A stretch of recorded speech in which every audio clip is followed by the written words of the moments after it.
Hi everyone, and welcome back to Physics 2B. This is going to be our first lecture, and we are going to start off by talking about electric charge and electric field. So let's go ahead and start with the idea of static electricity. Many of us um, have experienced this, I'm sure. Here is some examples, or here are some examples. There's a cat with a bunch of packing peanuts on it due to the static electricity between the packing peanuts and the cat's fur. And even with balloons, I know that probably some of us have taken balloons and then rubbed it in our hair to show that our hair then lifts up a little bit. And that's, again, static electricity. And this is something that was studied by Benjamin Franklin here, and there he is with a key um, on a kite string with a kite attached in a lightning storm. And I don't think that I'll go into much detail about that. If you want to learn more about kind of the history, feel free to look into that. But let's go ahead. Let's start to talk about the characteristics of static electricity, and that includes the effects of this static electricity. It's explained by a physical quantity called electric charge, and that's going to be a major focus in our discussion today. There's two types of electric charges. There is a positive charge and a negative charge. And some of you may have heard about this before, maybe in a previous science class. And when we're looking at charges, a lot of times we want to know if it's a positive or negative, and we want to look at the interactions between those two charges. So I have here that like charges repel and unlike charges attract. So if I have, let's say, a plus charge or a positive charge and another positive charge, they are going to repel. They don't want to come into contact with each other. Okay, same thing with a negative charge and a negative charge. Again, they are going to repel. Okay, but once I get a positive charge and a negative charge together, they are going to attract. Like they say, opposites attract, right? But the idea here is that if we have two positive charges, they are going to repel. Negative charges, they're going to repel. If we have a mixture of the two, they are going to attract. And we want to look at what the force is going to be between this. So what is going to be the interaction here? Okay, so we're going to look into forces here in a minute. But I do want to point out that this force that comes between these charges here is going to decrease with distance. So if we have two point charges, there's a plus, a positive, and a negative, and say they're at distance 1. I'm just going to say 1, maybe centimeter. Okay. And then I pull them farther apart. So now there's the plus and the minus, and the distance is now 2 centimeters. This force that's between these two point charges is going to be less. Okay, so this force is going to be decreasing. Okay, and we have some examples here of this attraction and repelling of these charges. So we have here a positive charged rod, metal rod, and a cloth that is negatively charged. And when they're put close together, they tend to interact. They want to move toward each other. Okay. And when we have two positive charges, again, it looks like they are repelling. This positively charged rod coming near this positively charged rod, This one is trying to move away from it, as you can see with this arrow. And then same thing with these cloths. These are both negatively charged, and they are again trying to move away from each other. And this is the analogy I was trying to think of earlier. When we have, maybe when you were younger, you may have played with magnets. I think that's something that us kids like to have played with in the past. And a lot of times, well, actually all the time, magnets are dipoles, okay? So let's pretend that that's a magnet, and we have one side that's positively charged and one side that's negatively charged, okay? And we put it towards another magnet that may be positively charged on this side and negatively charged on this side. So these two are going to interact with each other, okay? That's why magnets will stick together. So it's all due to these charges. If I put the negatively charged one over here instead of the positive, if I flip it around, that magnet, then it's going to repel. And we felt that force before, okay? So let's move on to charges that are carried by electrons and protons. Okay, this is a model of an atom, and we have negatively charged electrons orbiting a positive nucleus. Okay, so we've got these electrons that are orbiting in all these different directions here, and we have a positive nucleus. I have also written here the magnitude of a basic charge, which is going to be Q sub E, okay? And that is a quantity of 1.60 times 10 to the negative 19th coulombs. Okay, so this C, and we'll get to this, this is a coulomb, okay? Now, what are coulombs? Because that's something that we're going to have to um, um, discuss, I guess, in order to understand what quantity we're getting here. So we want to look at what is a coulomb. So what we do is we take that and we compare it to something that we do know, which would be protons. So we can say number of protons. So the number of protons to make a charge of 1C or 1 coulomb, there is some math involved here, and we get 6.25 times 10 to the 18th protons. Okay, so this should say 1 proton up here, and this should say of. All right, so with this idea, let's go ahead and move on to the law of conservation of charge. Okay, this is going to be very similar to other conservation laws that we have seen in the past, but now we're just talking about charges. So the total charge is constant in any process. Okay, the complete number of charges is going to be the same. Okay, we can try to separate charges in atoms. Existing charges are just moved around. They're not taken away. The charges cannot be created or destroyed. So here is an example, and we'll talk a little bit more in depth about these ideas in a bit. But this separation of charges, we can have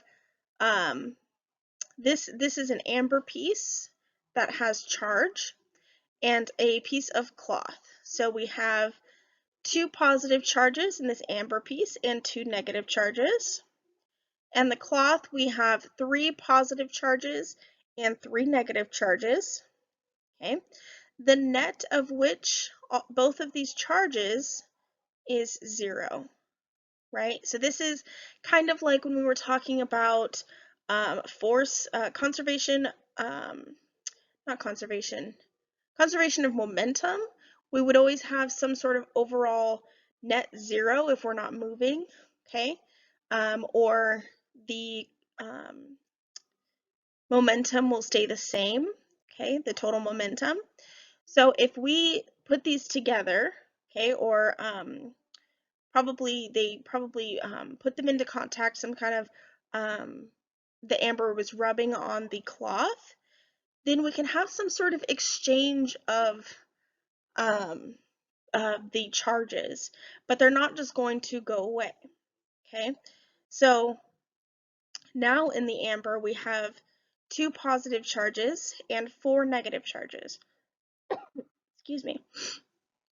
And in the cloth we have +3, or we have 3 positive charges and 1 negative charge. And you see their net is no longer 0, right? But for the entire system, so for the system, we have a -2 over here, so 2 negative charges, and 2 positive charges from the cloth.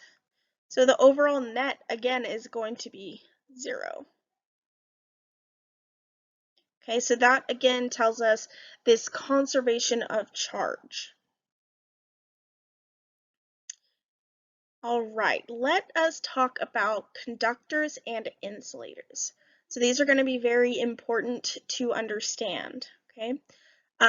Some electrons in metals and similar conductors are not bound to individual atoms or sites in the material. And these are called free electrons. These electrons can move throughout a material, kind of like air moves through loose sand, I should say, and just kind of flows, does its own thing, okay? And when that happens, we have a substance that's called a conductor, okay? This allows charge to move freely, okay? Examples of conductors would be metals. This is probably something that maybe you have heard of. Salty water or molten salt, okay? And when we have the exact opposite, we have substances that don't allow any charge to move through them, would be an insulator, okay? So insulator is going to be like glass, pure water, dry table salt, okay? So again, conductor, we have charges moving freely. Insulators do not move. The charges do not move freely, okay? So with that, we want to talk about charging. So different methods of charging objects, okay? This is the first one we're going to talk about. It's charging by contact. So that is physical contact, something when we have two things and we're going to physically place them together to have some sort of charge interaction. So that's going to be kind of like what we saw in a couple slides back with the amber and the cloth. Okay, so this is a diagram that is in your textbook. And I wrote it out just so that we have that. But we have in this first case, or when we start, we have a positively charged glass rod here. Okay, so this is glass, so that's going to be an insulator. Not sure if that matters quite yet, but it's brought near the tip of an electroscope, and this has negative electrons here. And so a net positive charge is left on these little gold leaves here. Okay, so we've got positive charge going towards a negative charge with an overall positive outcome here. And since we have two positive sides on this leaf, so think of it like if I'm looking straight on, we have two pieces to this leaf. Okay, kind of like folding up a piece of paper, right? And in this first scenario, when we're just looking, when we're going towards it, we don't quite have that contact interaction yet. We have positive charges here. And so they want to repel, right? Like charges repel. Okay. Now, once we touch the rod against the ball, we have this contact and they're interacting. Okay. So now we have some sort of attraction, right, of the electrons, and they are transferred, reducing this net charge on the glass rod. But the electroscope is still charged, okay? And these excess charges are distributed throughout this gold leaf. And again, we've got this scenario. And we've got some positives and we have some other positives and negatives. So now with that, we're going to probably have some sort of attraction here with the leaves. Okay. So this is charging by contact. So again, if we have some sort of thing that's positively charged and then comes into contact with maybe a piece of cloth that's negatively charged, and we have some sort of interaction here, okay, that's charge by contact. Now we have charge by induction, and let me hide this for a second here. Charge is created by a nearby object without direct contact. So this is something where we come close to, but not exactly touching it. So this is an example, actually here, we have induced polarization of neutral objects, okay? So we have two spheres here, and as you can see, there are no charges on these spheres, okay? Then we take a glass rod, this is glass again, that is charged with positive charges. We bring that close to one of the spheres and we induce a charge. So because the objects will want to attract, we'll need some sort of opposite sign here, right? Opposites attract. So we'll need a negative charge. So we have positive, negative, and since these are close to each other, there's going to be an induction of positive charges on the outer side of this sphere. Okay. Then as we take it away, these two spheres, we can create some distance between them, and the charges will kind of migrate towards each other.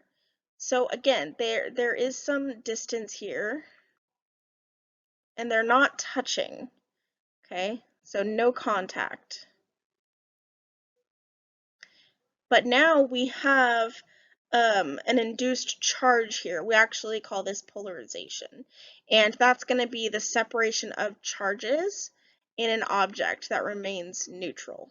Okay, so overall, this system is still neutral. Overall, neutral. Okay. All right. We can also see this in water. So water has a polarization. I'm sorry, it has polarization, it has charges. So if we get something close to it, you can something that has charge, that's charged up, like the glass rod here, we can get the water to seemingly bend towards that object because it's trying to attract to it. And I have one more figure here. This is charging by induction using a ground connection. So we have this system here. We already have some charge that has been induced. We have negative charges, positive charges, and this glass rod. Now if we ground this, and I'll talk about that here in a minute, this will cause a different scenario and cause this to be induced with charge. Okay, so see how this had positive, then when we ground it, we introduce negative charge.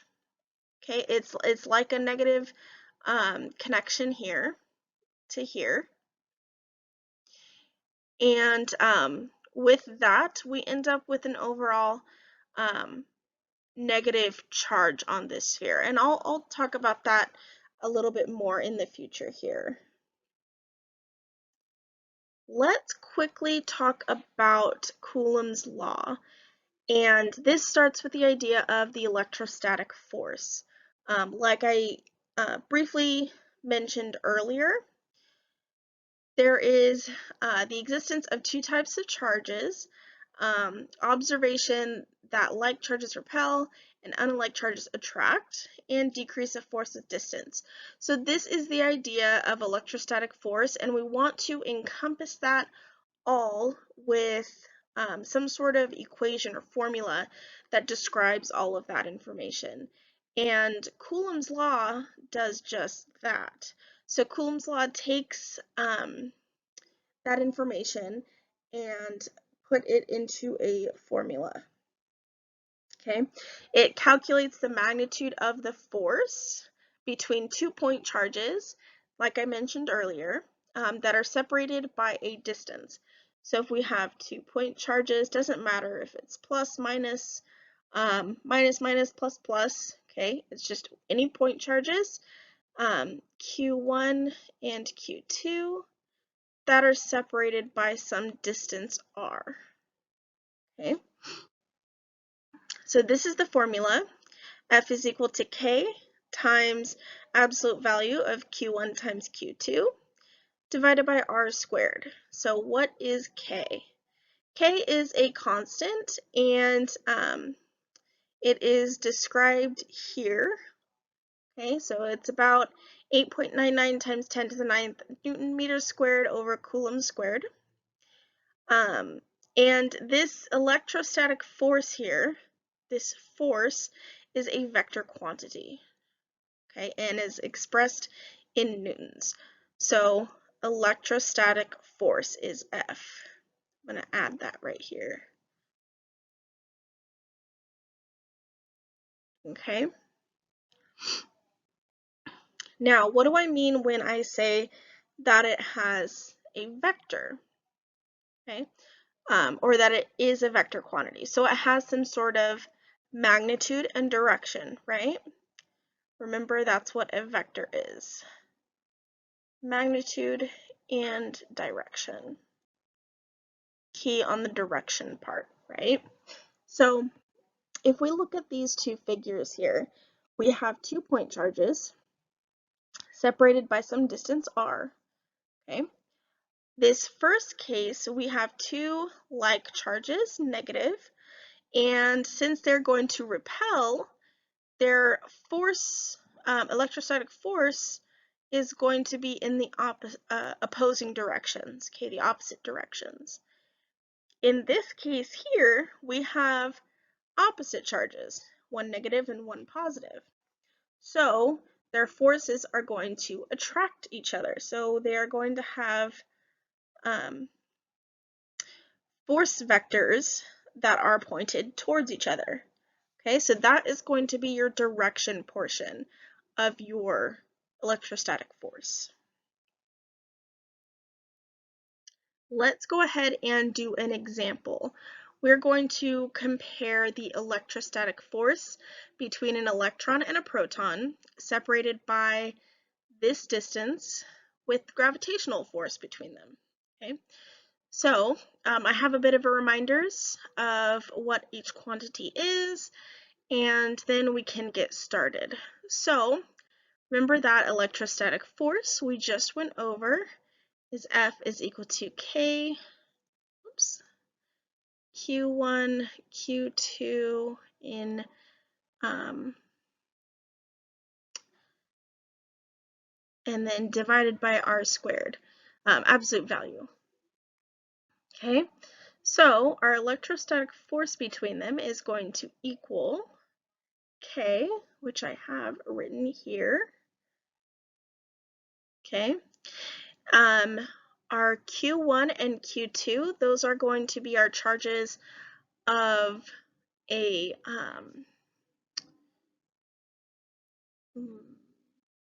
charge of the proton and electron. Okay.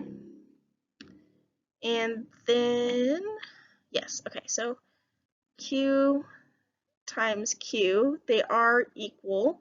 The charge of an electron and proton is this here, okay? And then divided by our R squared. So let's go ahead and do that. 8.99 times 10 to the 9th Newton meters squared. There we go. Times Q, just 1.60 times 10 to the negative 19th C. And this is squared since there is 2 of them, divided by R, which the distance is 0.530 times 10 to the negative 10th meters squared. Okay. So let me go ahead and do this in my calculator. Just a second here. Oof. Okay. Just a second. All right, so that, oops, that will equal about 8.19 times 10 to the negative 8th. And let's look at the units here. Everything's good, comes out as newtons. So we've got meters squared, coulomb squared, coulomb squared. Okay, so this is the electrostatic force. I'm going to put EL for electrostatic. Okay. Then we want to compare that with the gravitational force. So remember, I'm going to write it up here. So F sub G will be EL is equal to G times M1, M2 divided by R squared. Okay, this is something that we learned in the last semester, so that would be Physics 2B. Okay, so this is F sub G is equal to capital G. What in the world did I write here? This should be G. Okay, this is 6.67 times 10 to the negative 11th Newton meters squared over kilograms squared. Okay, times, whoops, our masses. So we've got the mass of an electron here. Okay, this should be a little m. And the mass of a proton, a little m. So we've got 9.11 times 10 to the negative 31st kilograms times 1.67 times 10 to the negative 27th kilograms divided by our separation distance, which is going to be the same, 0.530 times 10 to the negative 10th meters squared. Okay, so let me calculate that. So that gives us a gravitational force of 3.61 times 10 to the negative 47th newtons. And again, our units check out. So now if we were to compare the two, right away we can see which one's larger, right? And that would just be by looking at this exponent. Okay, so clearly our electrostatic force is much greater at this scale. So FEL is much greater than F sub G at this scale here. Okay, so this is when we're looking at protons and electrons being at this distance. apart, which is very small. Okay. All right, let's go ahead and move on to the concept of a field. This is a way of conceptualizing and mapping a force that surrounds an object and acts on another object at some distance without apparent physical connection. So just like what we were looking at, but now we're going to call it something. We're going to call it a field. Okay. The Coulomb force field surrounding any charge extends throughout space. So if we have two charges, the force field will surround that charge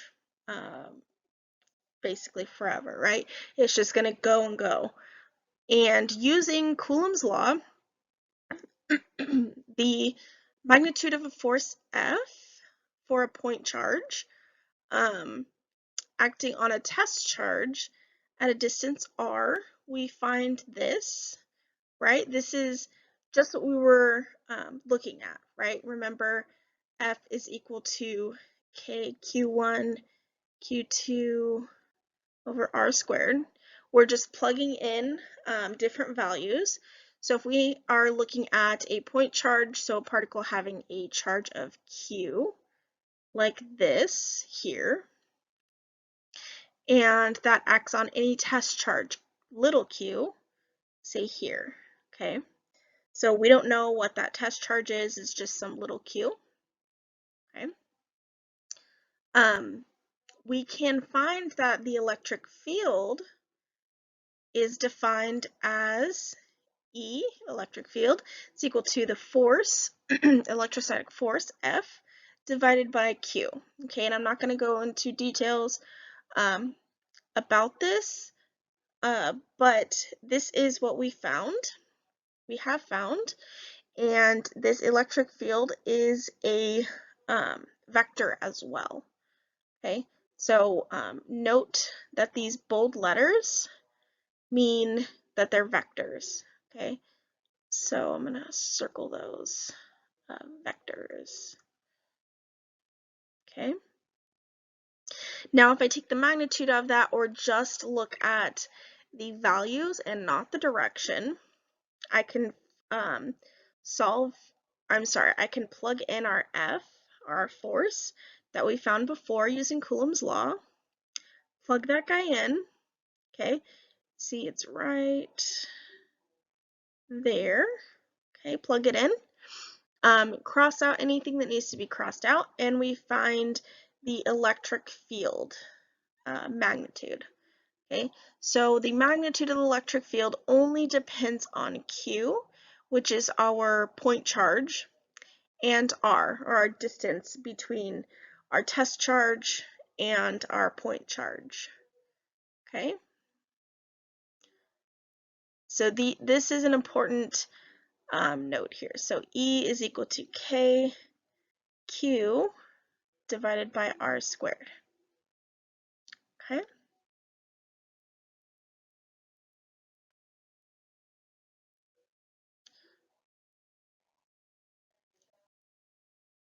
All right, let's go ahead and do another example. So this states calculate the strength and direction of the electric field due to a point charge of 2 nanocoulombs at a distance of 5 millimeters from the charge. Okay, so we just found that the electric charge is equal to K times Q over R squared. Whoops. Okay. And let's see. So this is our Q. Nanocoulombs is going to be times 10 to the 9th, I believe. Negative 9th? Yeah, trying to think. Millimeters is times 10 to the negative 3 meters. Okay, so we can go ahead and write that in instead of trying to convert. We can note that's what those mean. This is something you can look up simply on either in the textbook or in Google, to be honest.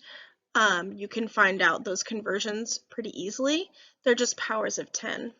Okay, so let's go ahead and solve for our electric charge.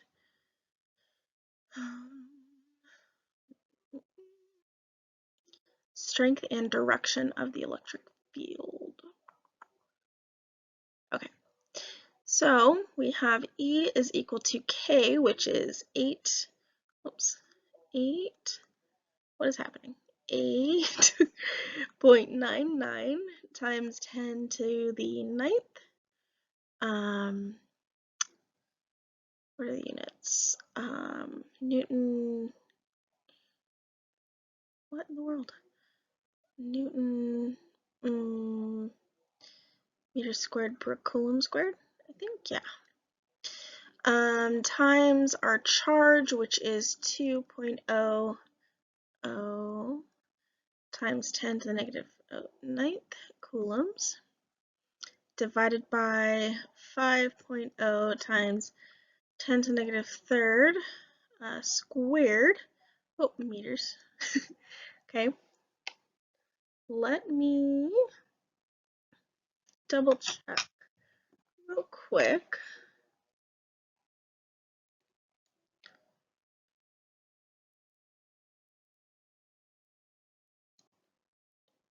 Yes, okay, perfect. So let me go ahead and put this in my calculator, and then we can solve for that. This should be 10, I believe. Oh shoot. Oh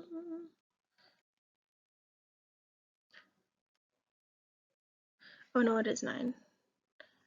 Whoops. So what happens when I don't write it in the instructions? Can't remember everything. There we go.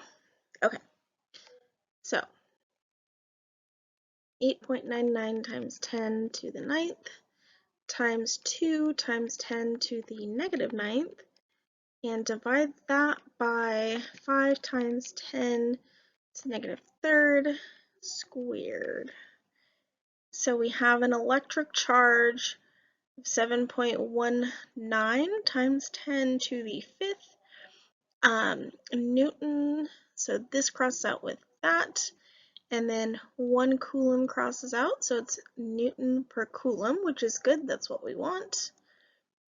And so that is our electric charge.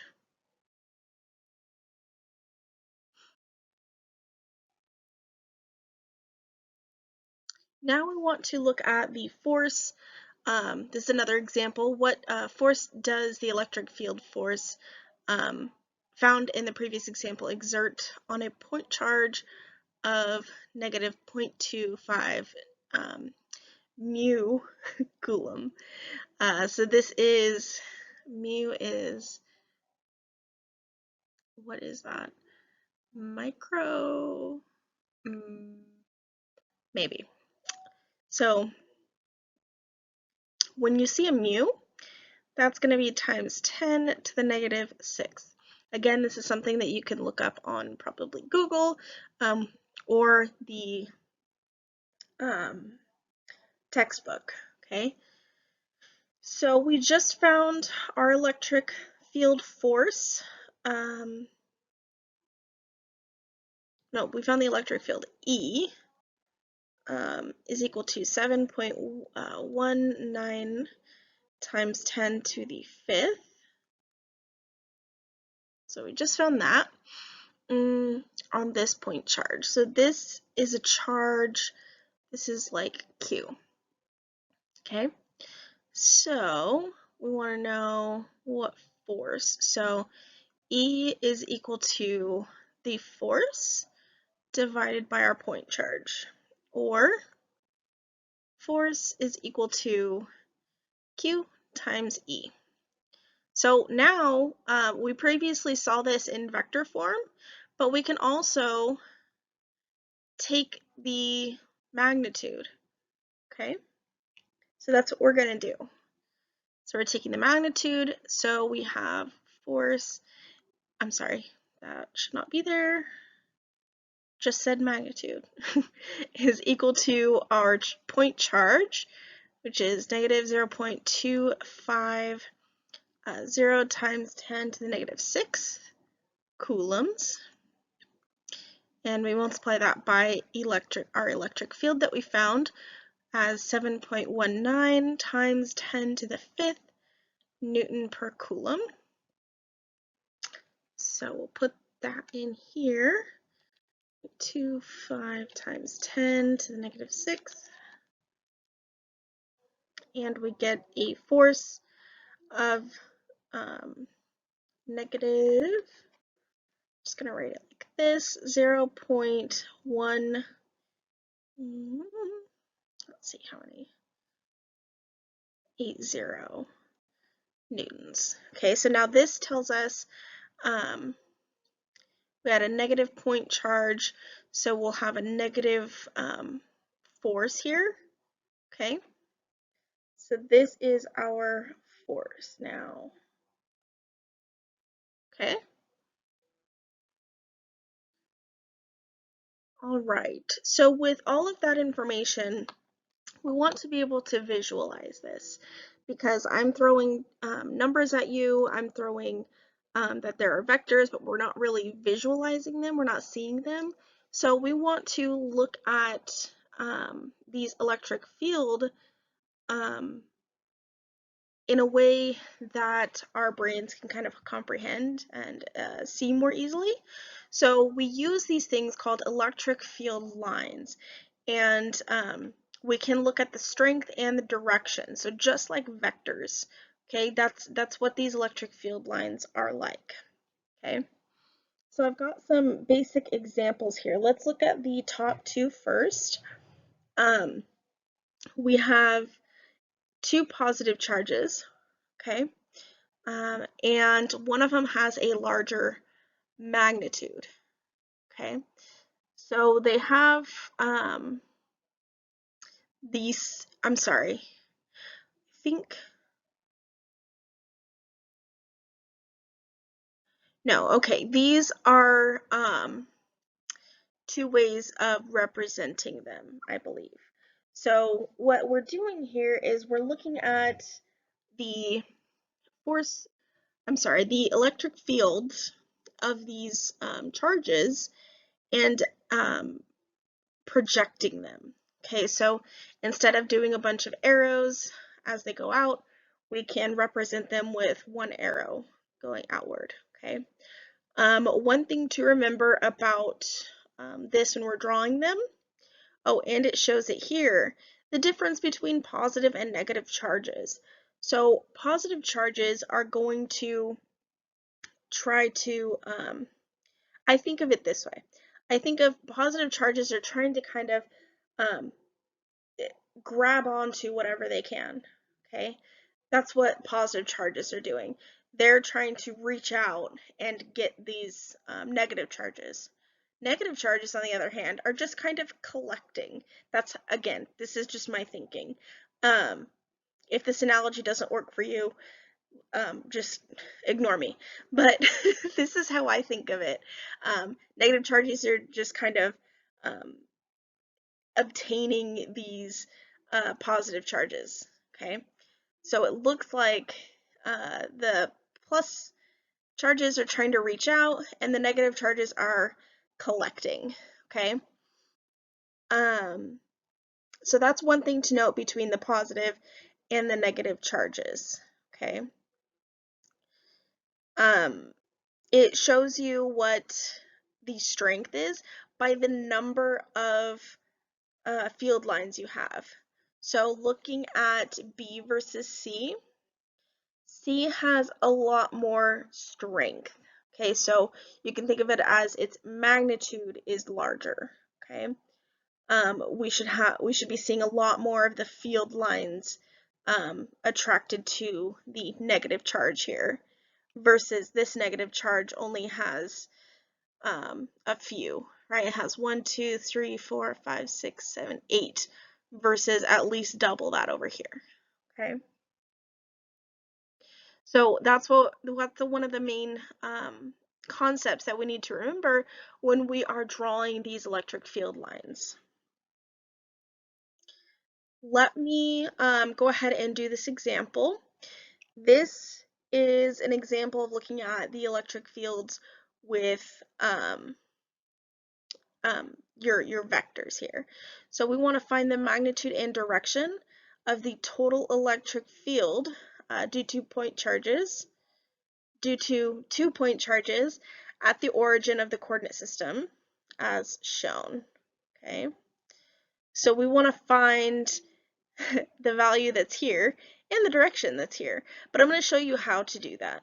Okay, so we've got well, this is exactly like any kind of force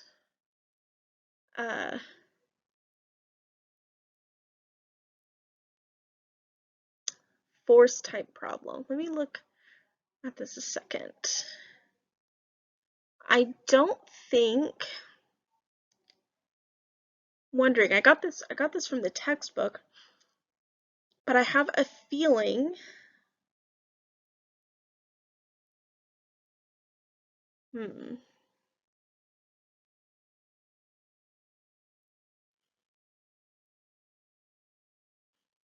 electric field.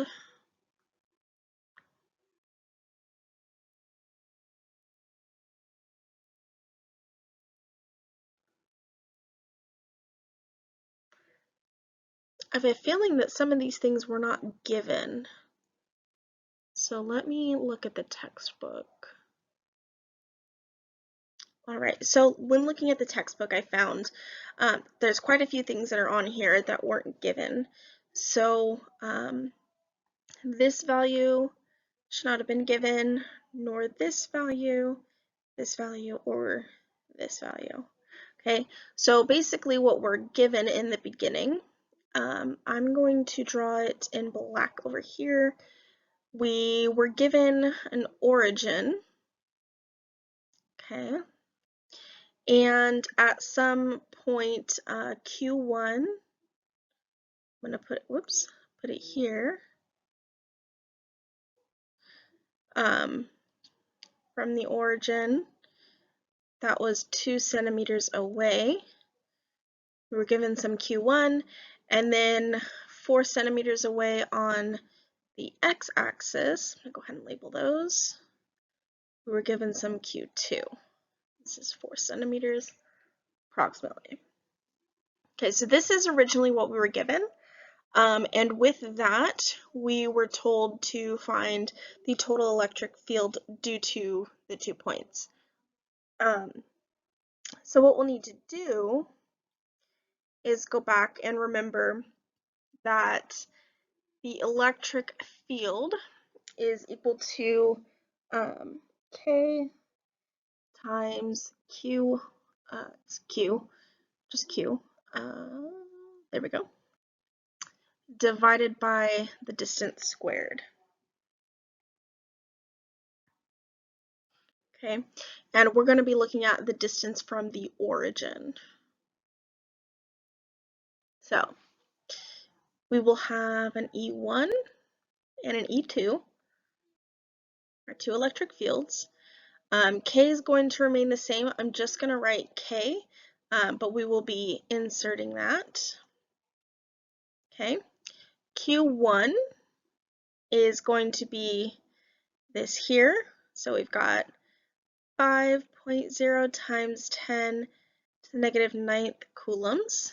Remember that the N means nano, so this is nanocoulombs, or times 10 to the negative 9th. We're going to divide that by 2 centimeters, or 2.0 times 10 to the negative 2 meters squared. So this is our first equation. Our second equation is going to be E2 is equal to K times our second charge, which is 10 times 10 to the negative 9th coulombs, divided by that distance from the origin, which is 4 centimeters. Okay. And then we will need to use our calculators to solve. So 8.99 times 10 to the 9th times 5 times 10 to the negative 9th, and divide that by 2 times 10 to the negative 2. Oops, forgot to square it. Squared.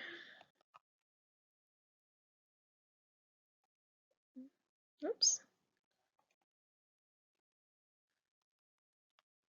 All right, so this first one we'll get 1.12 times 10 to the 5th, and this is in, whoops, Newton per Coulomb. Come on, Newton per Coulomb.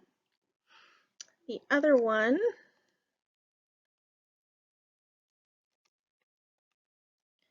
will have the same thing, 10 times 10 to the negative 9th, and divide that by 4 centimeters squared,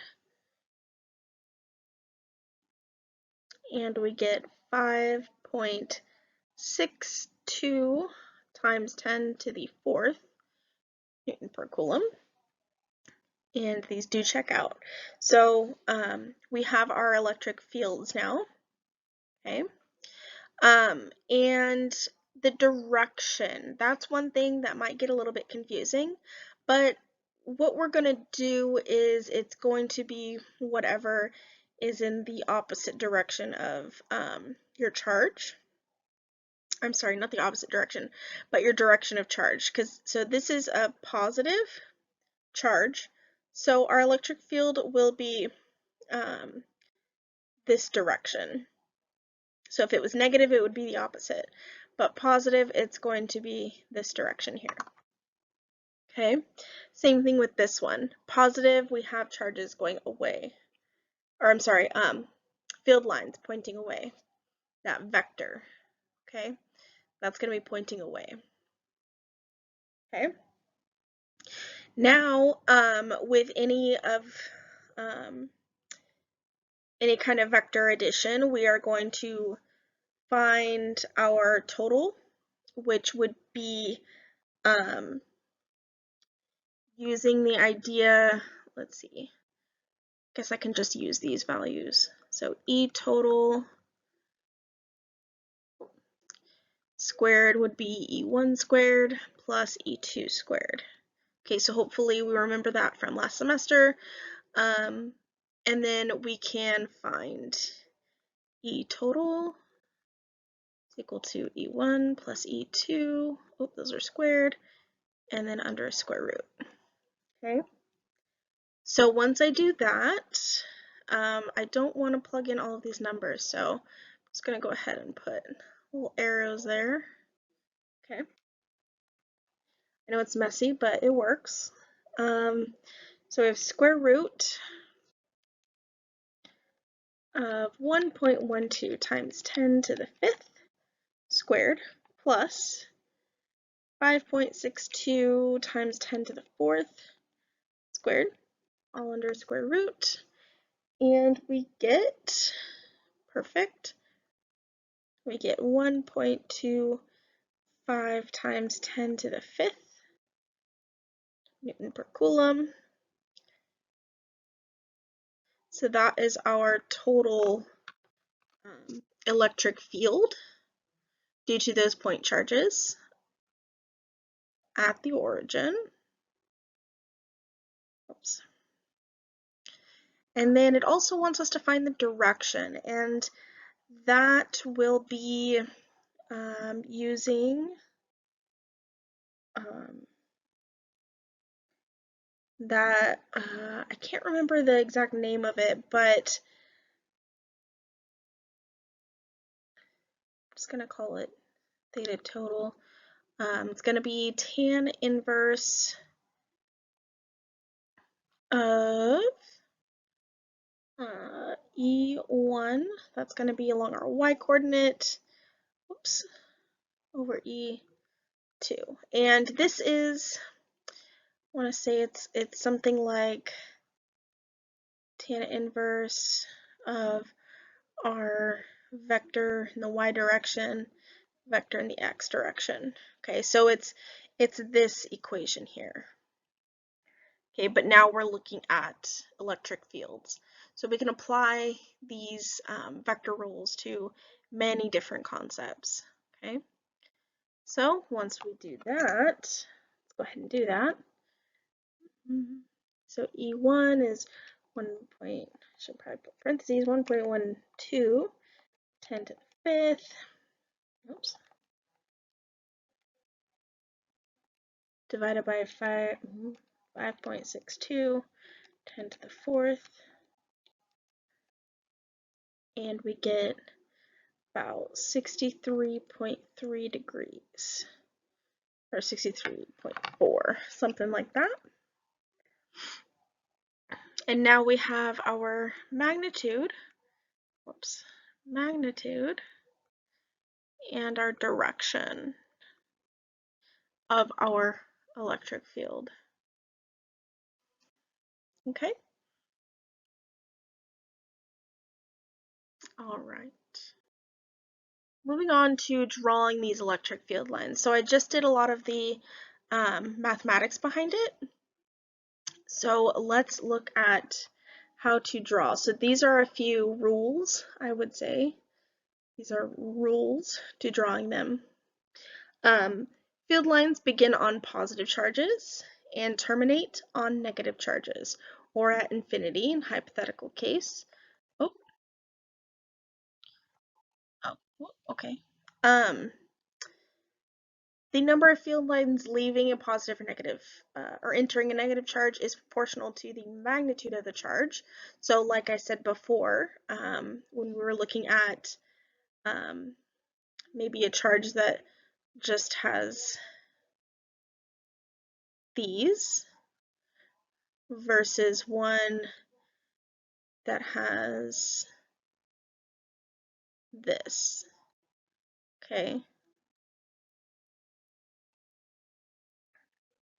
So this is proportional to the magnitude. This has a lower magnitude of the charge.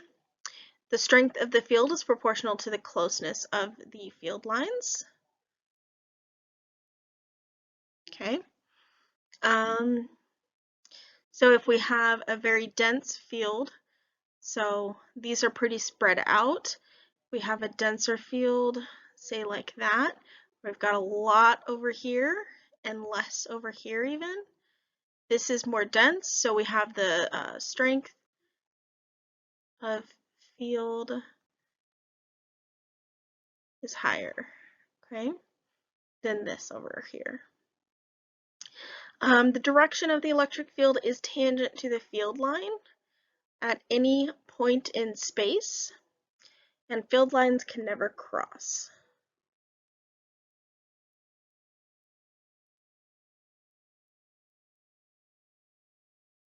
Okay.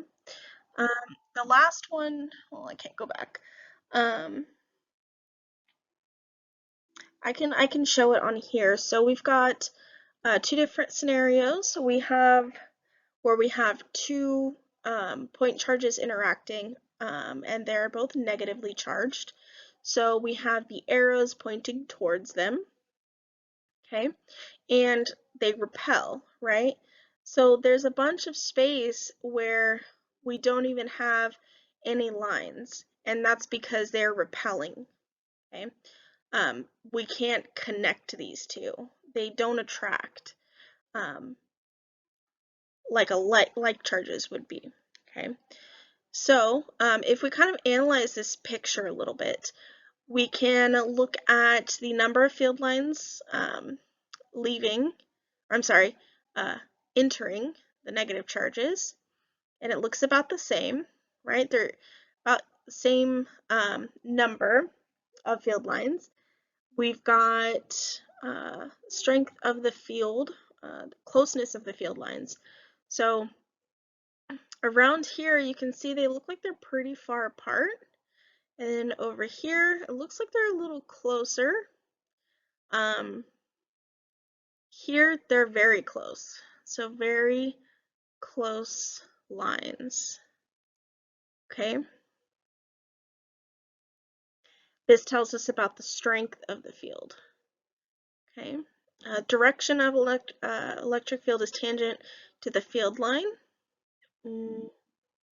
Tangent. So if I have this field line going in this direction, tangent, I'm sorry, I'm looking at this one still. Tangent would be like here, and then here, and then here, right? It's basically just going to follow that line, that curvature, okay? Okay. Now, if we look at positive and negative charges close together and try to draw electric field lines, we're going to have some attraction, so some interaction here, okay? Again, the density of the lines, oh, I should have also pointed out here, but the density of the lines very close to the charge is going to be higher, okay? And then as they go further from the charge, there's more space in between the lines, okay? So it's denser towards the charge and less dense away from the charge, which makes sense, right? Say you have magnets and you're putting the magnets together.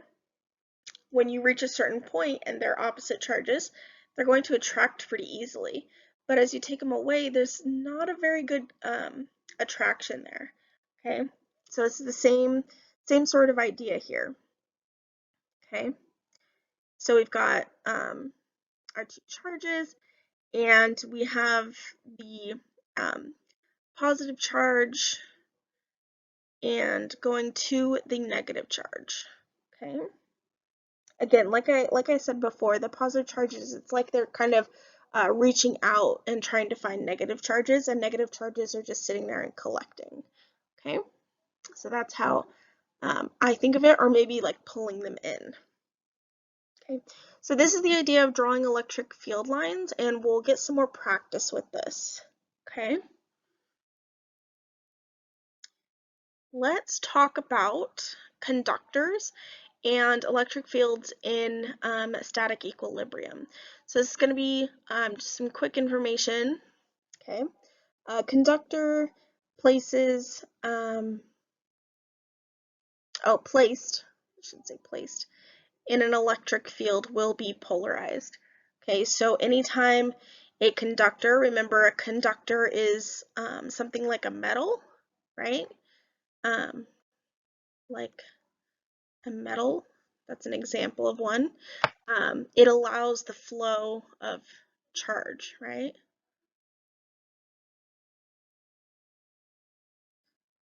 I'm just going to go ahead, sorry, electrons. Okay, so it allows that flow, and when we've got discharge, when we have that flow, we can place that into an electric field, an external electric field, and it'll cause a polarization. So we have this conductor here and an electric field around it. Okay.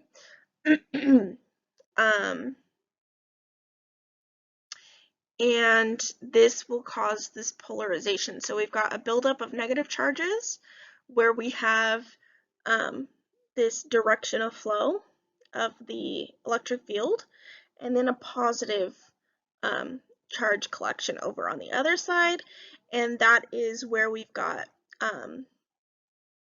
the electric field leaving here. Okay, so the idea of a conductor in static equilibrium is going to be important. Okay, so at static equilibrium, our electric field is 0 just inside this conductor. So on this inside, you can see that we've got negatives and positives. Well, the net then is going to be 0 inside here. Okay, outside, however, we do have an electric field still, right? Okay. All right. Another key point about conductors in this static equilibrium just outside the conductor, so like on the surface here. Whoops, on the surface here. The electric field lines are perpendicular to the surface, okay? So right at that surface, it's perpendicular. It doesn't quite look like it in this photo just because it's so small, but it will be. So these will be like little perpendicular parts, field lines, sorry. Okay. And then any excess charge resides entirely on the surface or surfaces of the conductor. So this conductor will again just have that buildup of the charges, these excess charges. Okay, this is another example of a conductor.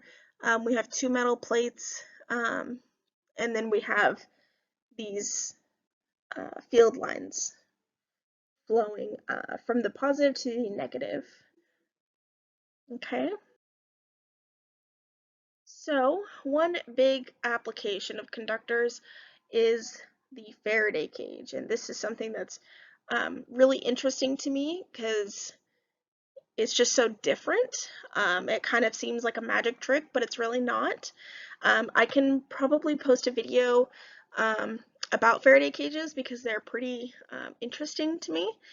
They act as some sort of shield around an object, and it prevents any kind of electric charge from penetrating inside. So this can be something as simple as a radio and a Faraday cage being put over it, and then the radio will stop working basically because all of the electric charge builds up on that outside surface. Okay, so here's an example of a Faraday cage. There's a person inside of it, and we have some high source of voltage here that's trying to be put onto that Faraday cage. And it works. The charges get on the Faraday cage, but they're just all around it on these little blocks. Or I don't know what you'd call that. Metal. Okay. It just says that this person is safe. Okay. Sorry, I was trying to read and talk at the same time. It doesn't really work out very well. But yeah, that's what I wanted to leave you guys on. There's plenty of other applications of conductors in our day-to-day lives, but I think this is one of the coolest applications, would be the Faraday cage. And if you guys look into some videos, I think it would be pretty interesting for you guys. But yeah, that's all we have for this lecture. So if you guys have any questions, please feel free to contact me either through email or through Canvas, and I'll get back to you as soon as I can. Thanks.